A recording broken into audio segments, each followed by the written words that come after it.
नमस्कार, मैं हूँ आनंद और आप देख रहे हैं join for education.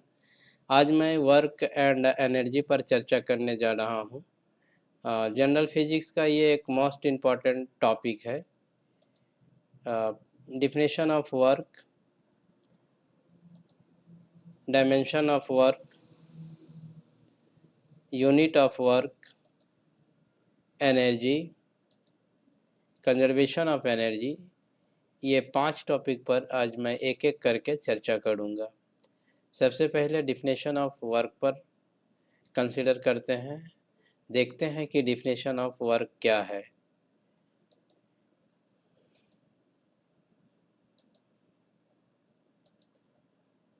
The dot or a scalar product of force and displacement is said to be work।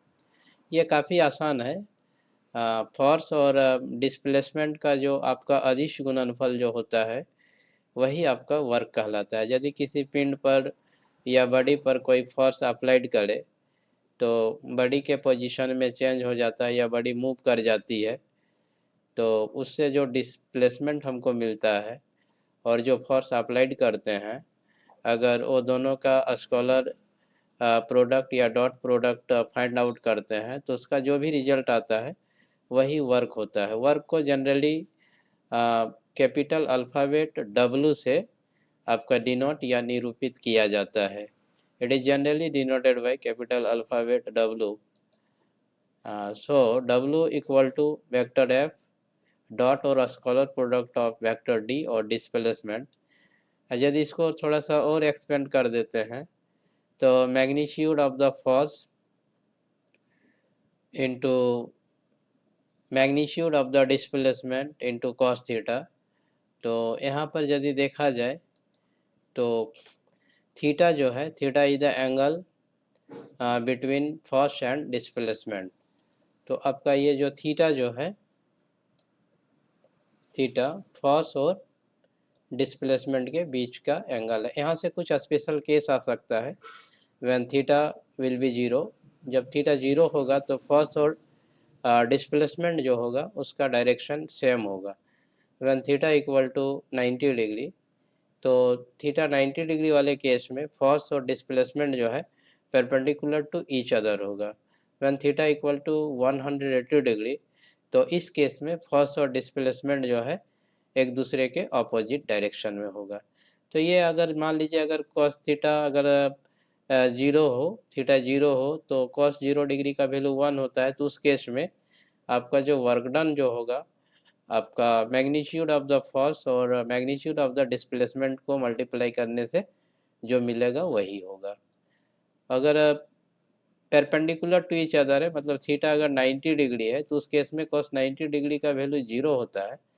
तो यदि फोर्स और डिस्प्लेसमेंट एक दूसरे के परपेंडिकुलर हो या परपेंडिकुलर टू ईच अदर हो, तो उस केस में आपका जो वर्क डन जो होगा वो जीरो हो जाएगा। अगर थीटा 180 डिग्री है तो इस केस में दोनों तो ऑपोजिट होगा, फोर्स और आपका डिस्प्लेसमेंट, लेकिन cos 180 डिग्री का वैल्यू माइनस होता है। तो यहाँ पर जो भी मैग्नीट्यूड लगेगा उसमें नेगेटिव साइन डाल देंगे।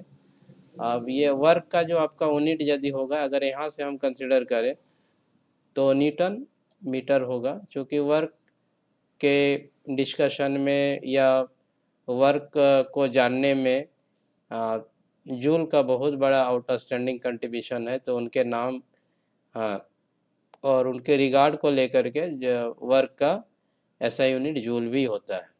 अगर यदि इसको आपका डायमेंशन के आधार पर फाइंड आउट करें कि भाई यूनिट क्या होगा, तो इसका हो जाएगा ml T⁻⁻², फर्स्ट का डायमेंशन, और फिर d का डायमेंशन l होगा, तो ml² T⁻⁻² होगा वर्क का। तो एम का आपका एसआई यूनिट या मास का एसआई यूनिट होता है किलोग्राम। फिर एल जो आपका लेंथ है, लेंथ का एसआई यूनिट होता है मीटर, L² है तो मीटर स्क्वायर होगा। और T⁻⁻², टी का एसआई यूनिट सेकंड होता है, -2 लगा हुआ है तो पर सेकंड स्क्वायर कर देंगे। तो इस तरह से आपका वर्क डन का या वर्क का एसआई यूनिट या तो न्यूटन मीटर होगा या जूल होगा या फिर किलोग्राम मीटर स्क्वायर पर सेकंड स्क्वायर होगा। ये आपका एसआई सिस्टम में होगा। उसी तरह से सीजीएस सिस्टम में भी हम इसका यूनिट फाइंड आउट कर सकते हैं। हम इसका यूनिट एफपीएस सिस्टम में भी फाइंड आउट कर सकते हैं। तो इस तरह से हम इसका यूनिट फाइंड आउट कर सकते हैं। चूँकि आपका वर्क जो है वह स्केलर क्वांटिटी है, इसलिए वर्क का केवल मैग्नीट्यूड होगा, डायरेक्शन नहीं होगा। So work has magnitude only and it has no direction because work is a scalar quantity. तो इस तरह से हम लोग वर्क को डिफाइन किए और वर्क को समझने का प्रयास किए।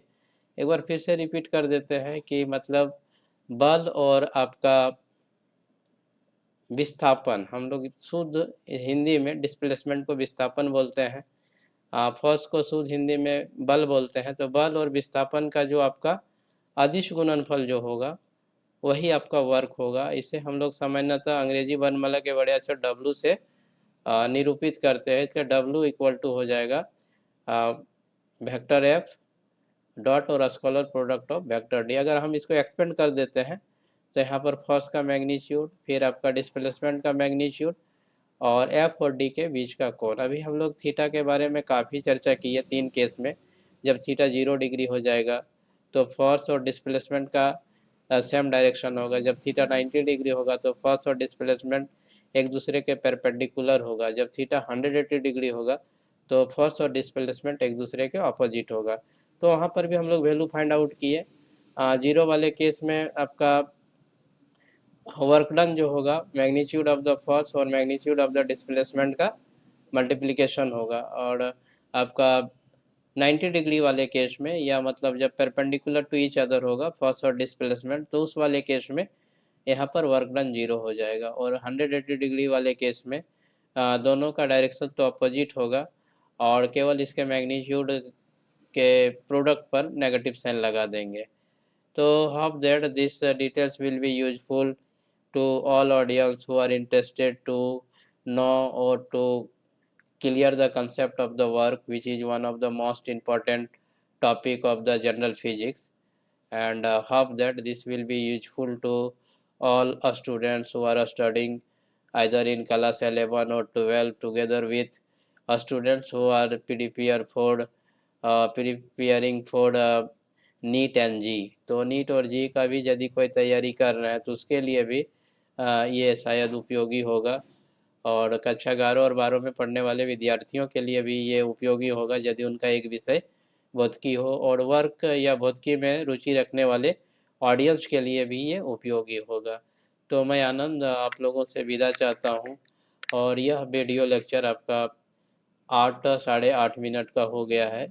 आप कंप्लीट वीडियो देखिए। यदि इसको समझने में कहीं भी कुछ दिक्कत हो तो हमारे यूट्यूब के कमेंट बॉक्स में लिखिए। मैं आपको आपके उस दुविधा को या जो कन्फ्यूजन है उसको दूर करने का प्रयास करेंगे। Thank you very much to stay with me till the last details of this definition और this topic. Thank you very much.